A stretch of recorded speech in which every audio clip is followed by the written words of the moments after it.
大家好，歡迎嚟到我哋言語治療師玩玩具嘅系列。好多小朋友都鍾意玩車㗎喎。今日我哋就會分享一下點樣去用呢個火車嘅玩具去同小朋友練習講唔同嘅說話啦。我哋係可以用呢一份嘅玩具去同小朋友練習講唔同類型嘅詞語㗎喎。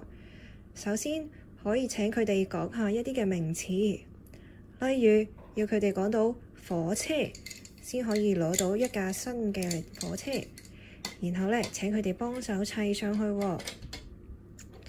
又或者可以請佢哋要講到動物嘅名稱啦，例如係獅子，跟住呢，先請佢哋攞到相應嘅動物擺上去架火車度。除咗呢一啲名詞以外，亦都可以請小朋友去練習用一啲嘅動詞，例如火車準備好就可以出發，又或者到站啦就可以停車。跟住動物又可以落車同埋上車，亦都可以請小朋友喺砌火車嘅時候講個砌字，例如我砌紅色火車。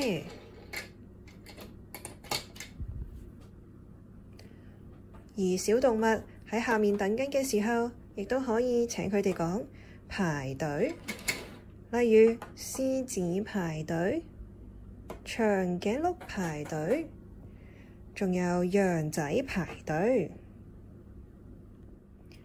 另外，我哋亦都可以請小朋友去練習運用一啲嘅形容詞，例如係長短嘅概念。例如，我哋可以講，我哋呢砌一架長嘅火車，跟住就請佢哋呢幫手砌火車去延長佢啦。又或者可以講，我要多啲動物。